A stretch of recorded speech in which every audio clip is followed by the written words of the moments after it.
வணக்கம். இது ஐபிசி தமிழின் பிரதான செய்திகள். முதலில் தலைப்புச் செய்திகள். பொது வேட்பாளர் குறித்து விரைவில் தீர்மானிக்க வேண்டும் என்கிறார் கோவிந்தன் கருணாகரம். முன்வராத கட்சிகள் தொடர்பிலும் விமர்சனம். சர்வதேச சக்திகளின் தூண்டுதலே பொது வேட்பாளர் கருத்தியல். தமிழ் தேசிய மக்கள் முன்னணி குற்றச்சாட்டு. நோர்வே தூதரை சந்தித்த ஸ்ரீலங்கா எதிர்க்கட்சிகள். ஜனாதிபதி தேர்தல் கள நிலவரம் குறித்து எடுத்துரைப்பு. உத்தரப்பிரதேச ரேபரேலியில் போட்டியிடும் ராகுல் காந்தி தோல்வி நிச்சயம் என்கிறார் மோடி. பிரித்தானிய உள்ளூராட்சி தேர்தலில் தொழிற்கட்சி வெற்றி, மாற்றத்துக்கான செய்தியை வழங்கியுள்ளதாகவும் தெரிவிப்பு. இனி விரிவான செய்திகள். இலங்கையில் நடைபெறவுள்ள ஜனாதிபதி தேர்தலில் தமிழர்கள் சார்பில் பொது வேட்பாளரை நிறுத்த முன்வராத கட்சிகள் தமிழ் மக்கள் மீது அக்கறையற்றவர்கள் என மட்டக்களப்பு மாவட்ட நாடாளுமன்ற உறுப்பினர் கோவிந்தன் கருணாகரம் தெரிவித்துள்ளார். சுயநலத்துக்காகவும் தங்களுடைய கட்சி நலனுக்காகவும் அரசியல் செய்பவர்களே இவ்வாறான பொது முயற்சிக்கு உடன்படாதவர்கள் என மட்டக்களப்பில் இன்று இடம்பெற்ற நிகழ்வில் அவர் தெரிவித்தார். ஒரு ஜனாதிபதி வேட்பாளராக ஜனாதிபதி கனவுடன் இருக்கும் அனுரகுமார திசாநாயக்க தான் அரசுக்கு வந்தால் 3 வேளை சாப்பாடு கொடுக்கும். அப்போது இந்த மக்கள், வடகிழக்கு மக்கள் சோத்துக்காகத்தான் போராடினார்கள் என்பது அவருடைய கணிப்பு. சஜித் பிரேமதாச 13வது திருத்தச் சட்டத்தை முழுமையாக அமுல்படுத்துவதற்கு தயாராக இருக்கின்றார். தமிழ் தேசியத்திற்காக தமிழ் மக்களின் பிரதிநிதிகளாக இருப்பவர்களை அழைத்து அவர் கூற வேண்டும். ஆக குறைந்தது 13வது திருத்தச் சட்டத்தையாவது நான் அமுல்படுத்துவேன் என்பதை எங்களுக்கு மாத்திரமல்ல, தெற்கு மக்களுக்கும் சிங்கள மக்களுக்கும் பகிரங்கமாக அறிவித்து அவர்களுடைய தேர்தல் விஞ்ஞாபனத்திலேயும் அதை கொண்டு வர வேண்டும். எதிர்வரும் ஜனாதிபதி தேர்தலிலே நாங்கள் எங்களது பலத்தை நிரூபித்து காட்ட வேண்டும். நாங்கள் சுயமாக செயல்படுவதற்கு தயாராக இருக்கின்றோம். எங்களது உரிமைகளை பறிக்கின்றார்கள் என்பதை நாங்கள் இந்த நாட்டிற்கும் சர்வதேசத்திற்கும் உணர்த்த வேண்டிய தேவை இருக்கின்றது. எங்களினால் நிறுத்தப்படும் பொது வேட்பாளர் ஜனாதிபதியாக வரப்போவதில்லை, அது எல்லோருக்கும் தெரியும். ஆனாலும் எங்களினால் வாக்களிக்கப்பட்டு வரும் ஜனாதிபதி எங்களுக்கு எதுவும் செய்ய போறது இல்லை. இந்த 6 ஜனாதிபதிகளில் 2 ஜனாதிபதிகள் தெரிவாவதற்கு நாங்கள் வாக்களித்திருக்கின்றோம். நாங்கள் வாக்களித்தவர்களும் எங்களுக்கு ஒன்றுமே செய்யவில்லை, நாங்கள் வாக்களிக்காதவர்களும் எங்களுக்கு ஒன்றும் செய்யவில்லை. ஆனால் இந்த கட்டம் நாங்கள் சிதறுண்டு கிடக்கின்றோம். இன்று கூட எங்களது பலத்தை நாங்கள் காட்டாமல் விட்டால் நாங்கள் மாத்திரமல்ல, எங்களது எதிர்கால சந்ததி கூட நிம்மதியாக வாழ முடியாத நிலை. எனவே நாங்கள் ஒன்றாக வேண்டும், ஒன்றுபட வேண்டும். எது செய்கின்றோமோ, வாக்களிக்கின்றோமோ, யாராவது ஒருவருக்கு உண்மையான வாக்குறுதிகளை பெற்று பகிரங்கமாக வேண்டுமென்றால் ஒரு சர்வதேச நாட்டின் சாட்சியுடன் வாக்குறுதிகளை பெற்று வாக்களிப்பதா அல்லது பொது வேட்பாளர் நிறுத்துவதா என்பதை நாங்கள் ஒன்றாக முடிவெடுக்க வேண்டும். அப்படி இல்லாவிட்டால் அவர்கள் தமிழ் மக்கள் மீது அக்கறையற்றவர்கள், தங்களது சுயநலத்திற்காகவும் தங்களுடைய கட்சி நலத்திற்காகவும் அரசியல் செய்பவர்கள் என்கின்ற ஒரு நிலைக்கு தங்களை வெளிப்படுத்திக் கொள்வார்கள். இந்த நிலையில் ஜனாதிபதி தேர்தலில் தமிழர்கள் சார்பில் பொது வேட்பாளரை நிறுத்த மேற்கொள்ளப்படும் முயற்சிகளுக்கு பின்னால் சர்வதேச சக்திகள் செயற்படுவதாக தமிழ் தேசிய மக்கள் முன்னணி தெரிவித்துள்ளது. தமிழ் மக்கள் பொது வேட்பாளர்களுக்கு வாக்களிப்பதன் மூலம் 2வது விருப்பு வாக்கை சிங்கள வேட்பாளர்களுக்கு வழங்க முடியும் என நாடாளுமன்ற உறுப்பினர் சி.வி. விக்னேஸ்வரன் தெரிவித்துள்ளார். இந்த நிலையிலேயே ரணில் விக்ரமசிங்கவை மீண்டும் ஜனாதிபதியாக கொண்டு வரும் ஒரு முயற்சியாகவே பொது வேட்பாளர் விடயத்தை தமிழர் தரப்பு கையாள்வதாக தமிழ் தேசிய மக்கள் முன்னணியின் திருகோணமலை மாவட்ட செயலாளர் ஸ்ரீ பிரசாத் தெரிவித்துள்ளார். அப்ப 2வது விருப்பு வாக்கு உண்மையிலேயே ஒரு ஜனாதிபதி சிங்கள வேட்பாளருக்கு கொடுப்பதற்கான ஒரு திட்டமிடப்பட்ட சதிதான் இந்த பொது வேட்பாளர் விவகாரம். பொது வேட்பாளர் உண்மையிலேயே தேவையில்லை. ஏனென்றா இந்த தெற்கில் இருக்கிற எந்த தலைவர்களும் தமிழ் மக்களுக்கு ஒரு நீதியான தீர்வை, தமிழ் அரசியல் தொடர்பில் எந்த நீதியான தீர்வையும் வழங்க போறது இல்லை. அப்ப தொடர்ச்சியாக 2009க்கு பிற்பாடு ஏமாற்றி கொண்டே வந்திருக்கிறார்கள். சரத் பொன்சேகாவுக்கு வாக்களித்திருக்கிறோம். மைத்ரிபால சிறிசேனாவை மிக தீவிரமாக நம்பினார்கள். இதயத்தால் இணைந்தும் நம்பி அவருக்கு வாக்களிக்க சொல்லி தமிழ் மக்களோட வாக்குகளை பெற்றுக் கொடுத்தவர்கள் இன்றைக்கு பொது வேட்பாளர் என்று சொல்லிக்கணும். அப்ப இந்த பொது வேட்பாளர் என்றது தமிழ் மக்கள் முற்று முழுதாக அதை புறக்கணித்து தேர்தலையே புறக்கணிக்க வேணும். தேர்தலை புறக்கணிக்கிறதன் மூலமாக மாத்திரம்தான் வந்து சிங்கள தேசத்துக்கும் சர்வதேசம் இந்த நாட்டில் ஒரு தங்களுக்கு விரும்பின ஒரு ஜனாதிபதியை கொண்டு வர விரும்பினாலும் வந்து அவர்களுக்கும் ஒரு செய்தி சொல்லக்கூடியதாக இருக்கும். தமிழ் மக்கள் தெற்கில் இருக்க எந்த தலைவர்களையும் நம்ப தயாரில்லை, தமிழ் மக்கள் தெற்கில் இருக்க தலைவர்களோட வாக்குறுதிகளை நம்பி இந்த முறையும் ஏமாற தயாரில்லை என்ற செய்தியை நேரடியாக சொல்லக்கூடியதாக இருக்கும். மற்றபடி இந்த பொது வேட்பாளர் என்ற விஷயம் இரண்டாவது விருப்பு வாக்கிலே ரணில் விக்ரமசிங்க வெல்ல வைப்பதற்கான ஒரு திட்டமிடப்பட்ட நிகழ்ச்சி நிரல். இதற்கு பின்னால் வந்து வல்லாதிக்கங்கள் இருக்கின்றது. நேரடியாக சொன்னால் வந்து இந்த 13ஆம் திருத்தத்தை ஏற்கின்ற தரப்புகள் இவர்கள் தான் வந்து இந்த பொது வேட்பாளர் விடயத்தை வந்து குத்தி முறியினம். அவைகளுக்கு தான் வந்து இந்த பொது வேட்பாளர் தேவையாக கிடக்குது. கடந்த திருகோணமலையில் நடைபெற்ற கூட்டத்திலையும் வந்து இந்த பொது வேட்பாளர் விவகாரத்தில் வந்து தங்களுக்கு பொது வேட்பாளருக்கு விழப்படுகின்ற வாக்குகள் எத்தனை வாக்குகள் தேவை என்ற தொடர்பில் கூடிய அவர்களுக்கு ஒரு சரியான நிலைப்பாடு இல்லை. எவ்வளவு வாக்கு விழுந்தாலும் பரவாயில்லை என்று சொல்ற ஒரு நிலைமை தான் அவர்களுடைய கருத்தியல் இருக்கு. ஏனென்றால் உண்மைத்தன்மை என்னென்றா தமிழ் மக்கள் இன்றைக்கு தமிழ் தேசிய மக்கள் முன்னணி என்ற கருத்துக்களை வந்து ஏற்க வலிக்கிட்டு இருக்காங்க. என்னென்றா நாங்கள் 2015 எப்படி விடுதலை புலிகள் இந்த ஜனாதிபதி தேர்தலை புறக்கணித்தாங்களோ அதுபோல நாங்கள் நிரந்தரமான ஒரு முடிவாக வந்து ஜனாதிபதி தேர்தல் தமிழர்களுக்குரியது இல்லை, அதில் தமிழர்கள் ஜனாதிபதி ஆக இயலாது. ஆகவே நாங்கள் இந்த ஜனாதிபதி தேர்தலை புறக்கணிக்கிறோம். ஸ்ரீலங்காவுக்கான நோர்வே தூதுவர் மற்றும் நோர்வே தூதரகத்தின் 2வது செயலாளர் ஜொஹான் பிஜர்கெம் ஆகியோர் இலங்கையில் உள்ள அரசியல் கட்சி தலைவர்களை சந்தித்து பேச்சுக்களை முன்னெடுத்துள்ளனர். இதன்படி ஸ்ரீலங்கா எதிர்க்கட்சி தலைவர் சஜித் பிரேமதாச மற்றும் மக்கள் விடுதலை முன்னணி தலைமையிலான தேசிய மக்கள் சக்தியின் தலைவர் அனுரகுமார் திசாநாயக்க ஆகியோரையும் குறித்த தரப்பினர் சந்தித்துள்ளனர். இலங்கையின் பொருளாதார நெருக்கடி நிலை மற்றும் சமகால அரசியல் நிலவரம் தொடர்பில் ஸ்ரீலங்காவுக்கான நோர்வே தூதுவர் மே எலின் ஸ்டெனர் மற்றும் நோர்வே தூதரகத்தின் 2வது செயலாளர் ஜொஹான் பிஜர்கெம் ஆகியோருடன் கலந்துரையாடியதாக மக்கள் விடுதலை முன்னணி தலைமையிலான தேசிய மக்கள் சக்தியின் தலைவர் அனுரகுமார் திசாநாயக்க தெரிவித்துள்ளார். அத்துடன் இலங்கையில் இந்த ஆண்டு நடைபெறவுள்ள தேர்தல்கள் மற்றும் தேசிய பிரச்சினைகள் தொடர்பிலும் இந்த சந்திப்பின் போது அவதானம் செலுத்தப்பட்டதாக அவர் தனது உத்தியோகபூர்வ எக்ஸ் தளத்தில் குறிப்பிட்டுள்ளார். இலங்கைக்கான நோர்வே அரசாங்கத்தின் ஆதரவு மற்றும் 2 நாடுகளுக்கிடையிலான உறவுகளை வலுப்படுத்துவது தொடர்பில் கவனம் செலுத்துவதாக இதன்போது மே எலின் ஸ்டெனர் தெரிவித்துள்ளார். இதையடுத்து எதிர்க்கட்சித் தலைவர் சஜித் பிரேமதாசவை மே எலின் ஸ்டெனர் மற்றும் ஜொஹான் பிஜர்கெம் ஆகியோர் சந்தித்துள்ளனர்.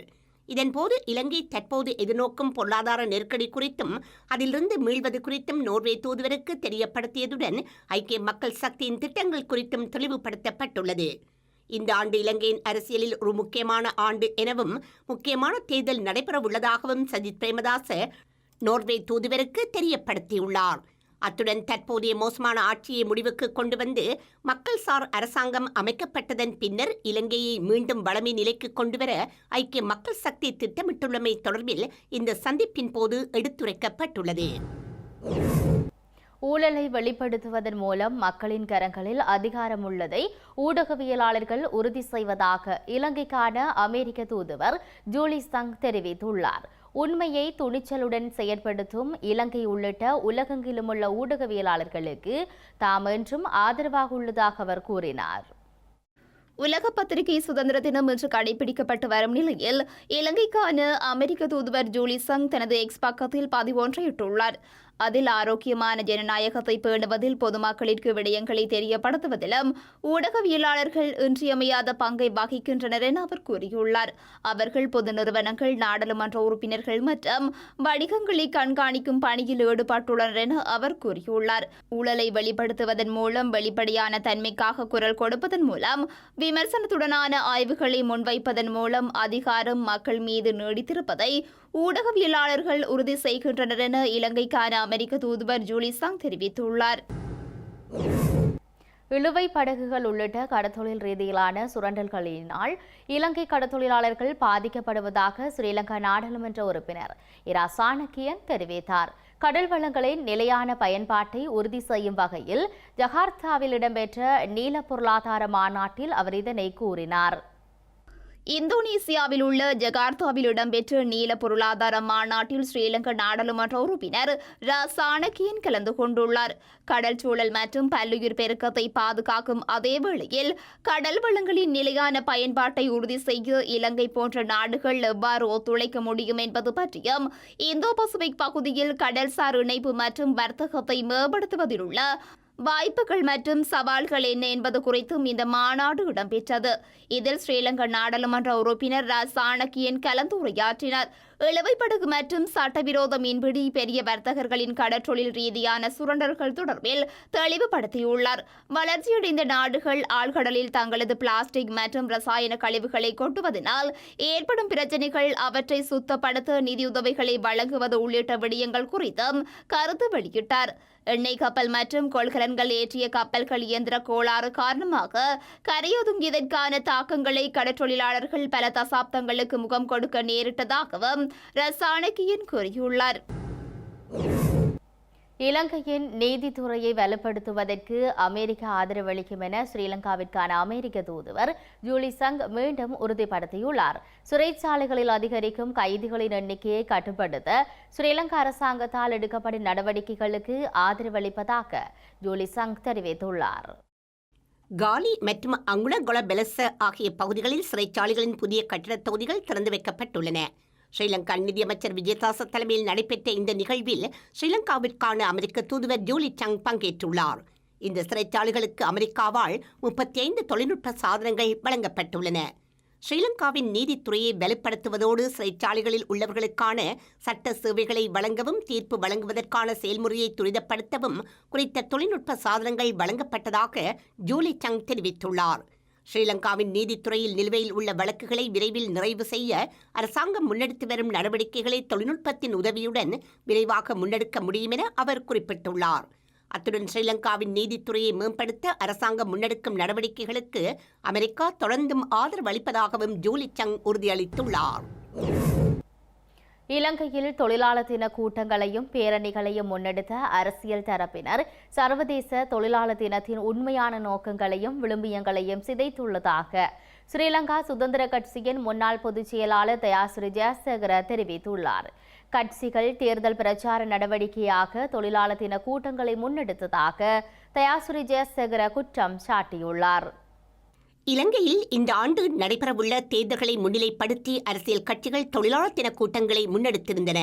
இந்த கூட்டங்கள் கட்சியை விளம்பரப்படுத்தும் வகையில் முன்னெடுக்கப்பட்டிருந்ததாக ஸ்ரீலங்கா சுதந்திர கட்சியின் முன்னாள் பொதுச் செயலாளர் தயாசிறி ஜெயசேகர சுட்டிக்காட்டியுள்ளார். இதன்படி இலங்கையில் உள்ள தொழிலாளர்கள் எதிர்நோக்கும் நெருக்கடிகளுக்கு தீர்வுகளை பெற்றுக் கொடுக்கும் நாளாக தொழிலாளர் தினம் அமையவில்லை என அவர் குறிப்பிட்டுள்ளார். நடுத்தர வருமானத்தை ஈட்டும் மக்களையும் அவதியுறும் தொழிலாளர் வர்க்கத்தை முதன்மைப்படுத்தி எந்தவொரு அரசியல் கட்சியும் தொழிலாளர் தினத்தை கொண்டாடவில்லை என அவர் கூறியுள்ளார். இலங்கையில் கடந்த காலங்களில் முன்னெடுக்கப்பட்ட தொழிலாளர் தின கூட்டங்களின் போது தொழிலாளர்களின் தேவைகளை பூர்த்தி செய்யுமாறு அரசாங்கத்திற்கு அழுத்தம் கொடுக்கப்பட்டதாக தயாசிறி ஜெயசேகர நினைவூட்டியுள்ளார். எனினும் தற்போது முன்னெடுக்கப்படும் தொழிலாளர் தின கூட்டங்கள் தொழிலாளர்களை கருத்தில் கொண்டு நடத்தப்படுவதில்லை என அவர் குற்றம் சாட்டியுள்ளார். உண்மை, ஒற்றுமை மற்றும் நல்லிணக்க பொறிமுறைக்கான இடைக்கால செயலகத்தினால் அனுராதபுரம் மாவட்டத்தில் முன்னெடுக்கப்பட்ட மக்கள் கருத்தறியும் பணிகள் வெற்றிகரமாக நிறைவு செய்யப்பட்டுள்ளன. எதிர்காலத்தில் நாட்டில் மோதல்கள் இடம்பெறாத வகையில் சுயாதீன அலுவலகம் ஒன்றை உருவாக்க வேண்டியதன் அவசியம் குறித்தும் இதன்போது கலந்துரையாடப்பட்டது.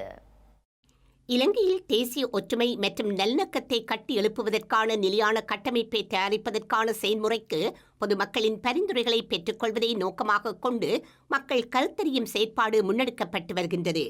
இதற்கமைய உண்மை, ஒற்றுமை மற்றும் நல்லிணக்க பொறிமுறைக்கான செயலகத்தின் பணிப்பாளர் தலைமையிலான குழுவினர், மகா சங்கத்தினர், அனுராதபுரம் மறைமாவட்ட பேராயர் மார்ஷல் அந்தாதி, அனுராதபுரம் முஸ்லிம் பள்ளிவாசல் மௌலவி அப்துல் கயூம் தலைமையிலான குழுவினர் உள்ளிட்ட தரப்பினரை சந்தித்து கருத்துக்களை பெற்றுக் கொண்டுள்ளனர். இந்த சந்திப்பின் போது வடக்கு கிழக்கில் ஏற்பட்ட மோதல்களினால் பாதிக்கப்பட்டவர்கள் எதிர்கொண்ட பிரச்சினைகள், எதிர்காலத்தில் அவ்வாறு நடப்பதை தடுப்பதற்கான அவசியம் உள்ளிட்ட நோக்கங்களை அடைவதற்கான சுயாதீன அலுவலகம் ஒன்றை உருவாக்க வேண்டியதன் அவசியம் குறித்து இதன்போது கலந்துரையாடப்பட்டது. அத்துடன் நாடாளுமன்ற சட்டத்தின் மூலம் உண்மை, ஒற்றுமை மற்றும் நல்லிணக்கத்திற்கான சுயாதீன ஆணைக்குழுவை உருவாக்க ஸ்ரீலங்கா அரசாங்கம் மேற்கொள்ளும் நடவடிக்கைகள், அதனை அமைப்பதற்கான பணிகளின் உண்மைத்தன்மை, ஒற்றுமை மற்றும் நல்லிணக்கத்திற்கான பொறிமுறையின் இடைக்கால செயலகத்தின் வகை பாகம் உள்ளிட்ட விடயங்கள் தொடர்பிலும் கலந்தாலோசிக்கப்பட்டுள்ளது. ஜாழ் நகரின் முக்கிய சுற்றுலா தலமாக காணப்படும் கோட்டையை சுற்றுலா பயணிகளின் தேவைக்கேற்ற வகையில் மாற்றி அமைப்பதற்கான புதிய திட்டங்களை வகுக்குமாறு வடக்கு மாகாண ஆளுநர் PSM சார்ல்ஸ் பணிப்புரை விடுத்துள்ளார். ஆளுநர் செயலகத்தில் நடைபெற்ற கூட்டத்தின் போது ஆளுநர் இந்த பணிப்புரையை விடுத்துள்ளார். யாழ் கோட்டையின் உட்புறம் மற்றும் வெளிப்புறச் சூழலை சுற்றுலா பயணிகளை கவரும் வண்ணம் அழகுபடுத்த தேவையான திட்ட முன்மொழிவுகளை சமர்ப்பிக்குமாறும் வடமாகாண ஆளுநர் PSM சார்ல்ஸ் தெரிவித்துள்ளார். யாழ் மாநகர சபை, நகர அபிவிருத்தி அதிகார சபை மற்றும் தொல்பொருள் திணைக்களம் ஆகியன இணைந்து புதிய திட்டங்களை வடிவமைக்குமாறும் அதற்கான அனுமதியை மத்திய அமைச்சு மற்றும் துறைசார் திணைக்களங்களிடமிருந்து பெற்று அடுத்த கட்ட நடவடிக்கையை மேற்கொள்ளுமாறும் அதிகாரிகளுக்கு ஆளுநர் அறிவுறுத்தியுள்ளார். வரலாற்று சின்னமாக காணப்படும் கோட்டையை பாதுகாப்பதற்கும் அதனூடாக வருமானத்தை பெற்றுக்கொள்வதற்கும் ஏற்ற வகையில் புதிய திட்டங்கள் வடிவமைக்கப்பட வேண்டும் என ஆளுநர் தெரிவித்துள்ளார். யாழ்ப்பாணத்தில் உள்ள ஏனைய சுற்றுலா இடங்களையும் அபிவிருத்தி செய்வது தொடர்பில் ஆராயுமாறு ஆளுநர் தெரிவித்துள்ளார். இதேவேளை தொல்பொருள் திணைக்களமும் மத்திய கலாசார நிதியமும் மாகாண சபையுடன் இணைந்து செயற்படும் போது அதற்கான ஒத்துழைப்புகளை வழங்க முடியும் என ஆளுநர் கூறினார். வவுனியா நெடுங்கேணி கீரிச்சுட்டான் பகுதியில் கணவர் உயிரிழந்த நிலையில் மனைவி தவறான முடிவெடுத்து உயிர் மாய்த்த சம்பவம் பதிவாகியுள்ளது. இந்த மரணங்கள் தொடர்பாக நெடுங்கேணி காவல்துறையினர் விசாரணைகளை முன்னெடுத்துள்ளனர். வவுனியா நெடுங்கேணி கீரிசுட்டான் பகுதியில் வீடொன்றிலிருந்து 3 பிள்ளைகளின் தந்தையான 45 வயதுடைய வேதநாயகம் லோகநாதன் என்பவர் சடலமாக மீட்கப்பட்டுள்ளார். குறித்த நபரின் உடலில் வெட்டுக்காயங்கள் காணப்படும் நிலையில் கொலை செய்யப்பட்டிருக்கலாம் என சந்தேகம் வெளியிடப்பட்டுள்ளது. கணவன் உயிரிழந்த செய்தியை அறிந்து அவரது மனைவியான பரமேஸ்வரி தவறான முடிவெடுத்து உயிரை மாய்த்துள்ளார்.